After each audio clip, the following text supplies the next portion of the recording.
Herzlich willkommen zum heutigen Car Review von der Oase mit Lenkrad.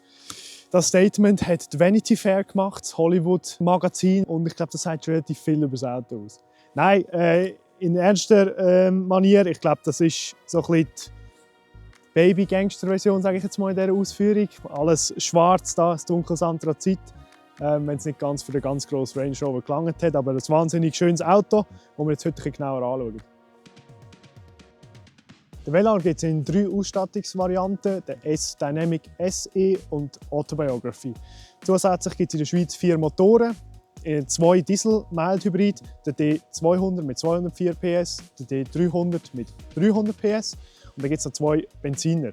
Der Mild-Hybrid-Benziner, wie wir ihn hier haben, in der P400-Variante mit 400 PS und der Plug-in-Hybrid P400e mit ein bisschen mehr als 400 PS plus einem Plug-in-Hybrid-System.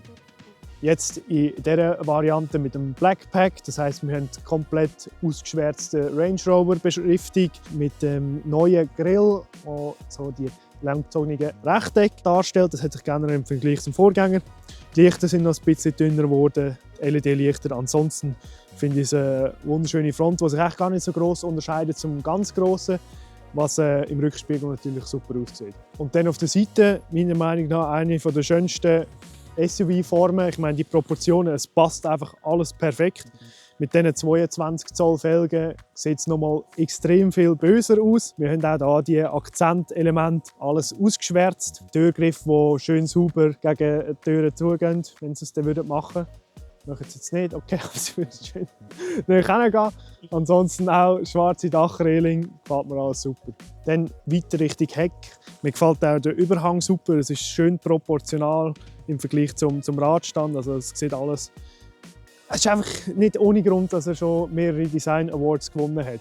Hinten haben wir einen Spoiler, wo auch die Luft wirklich durchgeht, und man sieht da hinten die Öffnung. Wir haben hinten alles blacked out wieder in dieser Version. Man hat auch keine irgendwie angedeutete Auspuffe, die sind alle unten schön versteckt. Im Konfigurator von Range Rover kann man natürlich relativ viele verschiedene Varianten auswählen, eben auch von ganzen Zierelementen und so. Jetzt eben alles ausgeschwärzt ist natürlich auch ein cooler Look, aber den Konfigurator, den möchte ich mal kurz erwähnen. Er hat so viele Möglichkeiten, um das Auto irgendwie cool zu designen. Es gibt auch, wenn man genau hinschaut, es fühlt sich an, als würde man irgendwie so ein Interior-Magazin anschauen. Also sprich, es haben so Möbel und Formen und so drauf. Und da gibt es auch so vorkonfigurierte Varianten von Land Rover selber, die man auswählen kann. Die haben ganz spezielle Namen. Einer davon heisst zum Beispiel bewusst oder eine, die besinnlich ist, so mit einer innen so ein bisschen auf Gelb und Gold gehaltene Konfiguration. Sehr speziell, wie sie es machen, wirklich auch cool zum Anschauen. Plus, was ich sehr spannend finde, sie zeigen immer, welche Konfigurationen im Trend sind.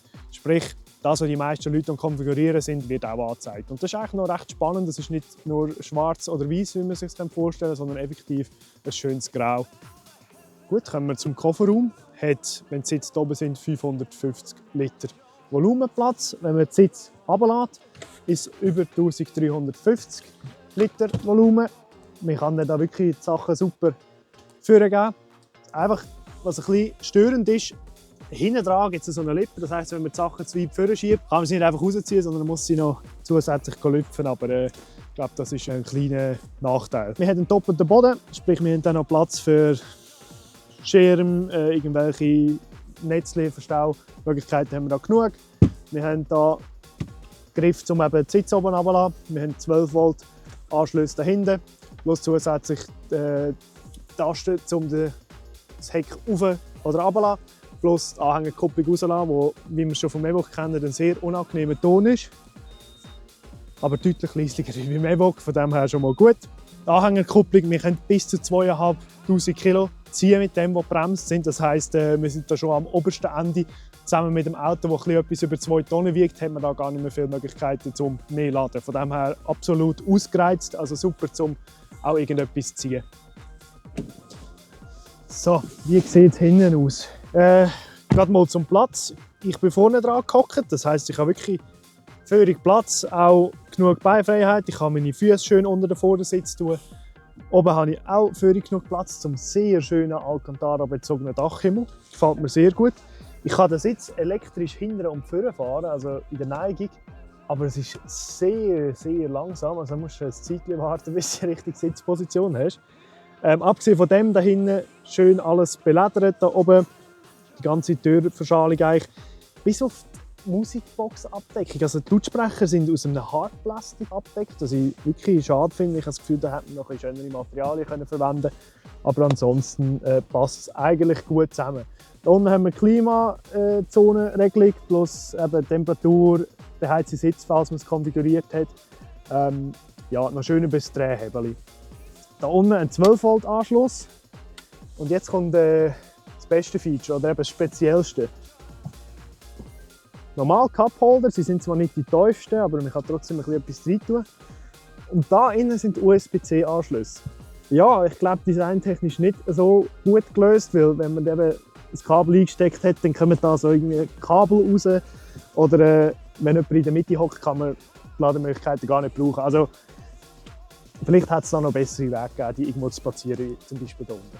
Und jetzt natürlich der wichtigste Ort, Chefsessel oder da vorne im Velar. Und der kann wirklich glänzen. Also es ist ein sehr bequemer Sitz. Man kann alles perfekt einstellen. Man hat auch sehr bequeme, sage jetzt mal stabile auch Seitenbacken, die ich wirklich sehr eng machen kann, was für mich auch schon zu eng ist. Wir haben oben ein schön verstellbares Kopfkissen, das auch super weich ist. Also so von der Sitzposition her fühlt sich super an. Jetzt beim Fahren fühlt es sich an, als würde man im ganz grossen Range Rover hocken. Ich habe das Gefühl, ich fahre ein riesiges Auto, auch vom Motor her. Es fühlt sich alles sehr gross an. Aber ich glaube, das ist ein bisschen das, was wir suchen bei so einem Auto. Im neuen Velar haben wir jetzt ein minimalistisches, aufgeräumtes Steuerrad. Mir gefällt es persönlich super. Es sieht viel aufgeräumter aus wie der Vorgänger. Wir haben hier so eine Art touch-sensitive Knöpfe. Trotzdem haben sie eine gewisse Haptik. Also es ist noch spannend gelöst. Ich hätte jetzt wahrscheinlich normale Knöpfe bevorzugt, aber es sieht sehr gut aus, auch mit der Hinterleuchtung, mit dem weißen LED. Das Highlight aber am Steuerrad sind Pedals. Die sind voll aus Metall und die haben ein mega angenehmes Klicken, wenn man aufeinander abschaltet.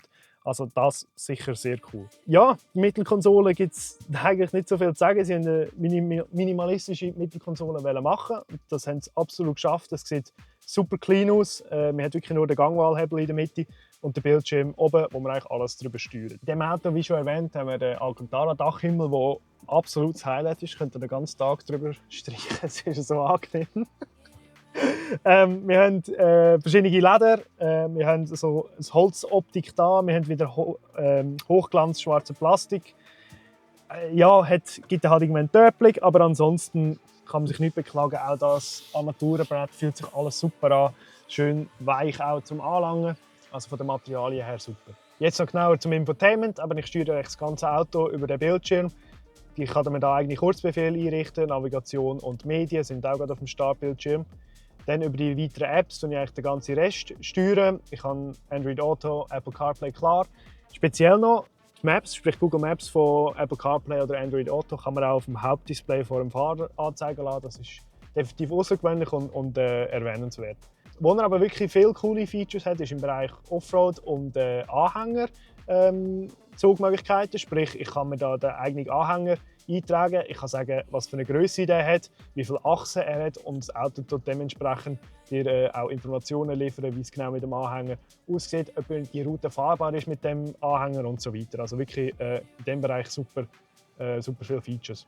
Ich kann auch Sachen bezüglich Offroad, ich kann das Auto relativ weit rauffahren und auch relativ tief runterfahren. Also mit dem Luftfahrwerk haben wir da viele Möglichkeiten. Wir haben noch einen Einstiegsmodus, wo das Auto, wenn wir anhalten, noch ein bisschen tiefer runterfährt, dass wir sauber aussteigen kann. Für den Komfort der Insassen hat Range Rover natürlich auch noch zusätzlich gesorgt.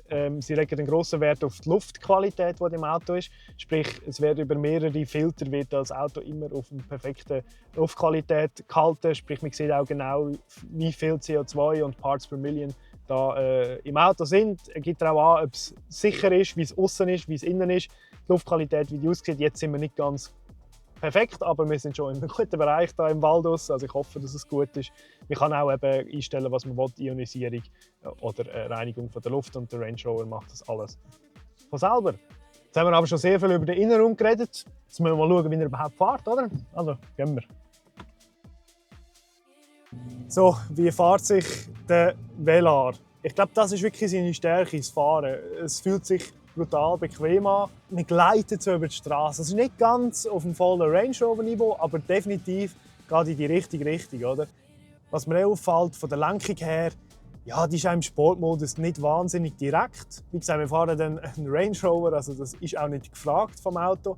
Aber wenn man dann sagt, man hat 400 PS, könnte man ja doch erwarten, dass man irgendwo ein bisschen straffere Fahrmodi hat. Aber im Dynamic wird es ein bisschen besser, aber es ist natürlich nie irgendwo auf einem Niveau von einem Jaguar oder einem BMW X3 oder so, wo wirklich noch mal ein bisschen mehr auf Sportlichkeit getrimmt ist. Wow!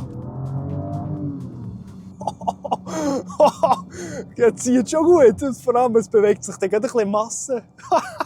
So geil. Was man noch zu den Assistenzsystemen sagen kann, wir haben die ganz normalen, typischen Assistenzsysteme, die man vermuten lässt. Wir haben Spurhalteassistent, adaptiven Tempomat und Verkehrszeichenerkennung. Ist jetzt nichts Außergewöhnliches, aber ist definitiv das, was man halt im Alltag so braucht. Wenn man jetzt natürlich mehr Assistenzsysteme sucht, ist man wahrscheinlich bei Range Rover am falschen Ort. Range Rover hat sich zusätzlich noch etwas überlegt für den Komfort im Innenraum. Und zwar haben wir das Active Noise Cancelling über die Meridian Lautsprecher. Das heisst, es ist so eine Technologie, wie wir zum Beispiel aus den AirPods kennen oder aus den Bose Kopfhörern, die effektiv die Lautstärke massiv verringern im Vergleich zur Umgebung. Und zwar bis zu 4 Dezibel. Und das macht einen riesen Unterschied, vor allem im Innenraum. Oder? Das Einzige, was man da innen jetzt im Moment hört, sind die Reifen. Ich habe fast kein Windgeräusch, praktisch keine. Wir fahren jetzt 80. Ist jetzt nicht ganz Autobahngeschwindigkeit, aber ich kann mir vorstellen, auch dann wird sich das nicht gross ändern. Noch zu der Sitzposition. Mega bequem. Ich hocke hoch oben. Oder? Ich will ja auch ein bisschen gut raussehen aus dem Auto. Ich habe aber eben, wie gesagt, trotzdem das Gefühl, ich fahre ein grosses Auto. Die Haube fühlt sich lang an. Die Seite, ich habe das Gefühl, der rechte Spiegel ist wahnsinnig weit weg. Ja, ich habe das Gefühl, als würde ich in einem riesigen Range Rover hocken, aber ich bin eigentlich im zweitkleinsten. Oder? Es ist immer ein grosses Auto, aber natürlich nicht ganz auf einem Range Rover Vogue oder halt Range Rover Niveau, wie man es halt kennt. Aber vom Fahren her trotzdem genug übersichtlich. Vor allem die vielen Kameras helfen natürlich sehr, was rundum hat. Die sind auch für irgendwelche Offroad-Aktivitäten und Themen, wenn man den Anhänger zieht, super wichtig. Ich sehe immer genau, wo sich meine Räder befinden, wo mein Auto aufhört, wo es anfängt. Das ist wirklich optimal gelöst. Gut, kommen wir noch zum Fazit. Ich muss sagen, so wie er da steht, finde ich wunderschön. Er fährt super, er hat wirklich einen coolen Motor drin. Er ist eine Stange Geld. Also, die günstigste Version des Velar bekommst du ab 84'000 Franken. Die Top-Version mit dem besten Motor gibt es ab 105'000 Franken. Und so wie er da steht, mit allen Extras, bist du bei knapp 127'000 Franken. Das ist dann schon eine Stange Geld. Also, das musst du wirklich wählen und vor allem willst du den Brand haben. Und wenn du das willst, dann bist du absolut richtig. Und vor allem mit den Fähigkeiten, die er hat, mit dem Anhänger, den er ziehen kann, mit einem grossen Anhänger, den er ziehen kann. Das ist etwas Cooles, ein Auto, wo du den Anhänger dran montieren kannst. Also von dem her, wenn das ist, was du suchst, dann ist das genau richtig für dich. Das war es vom Car Review. Abonniere den Kanal und schau nächste Woche wieder vorbei.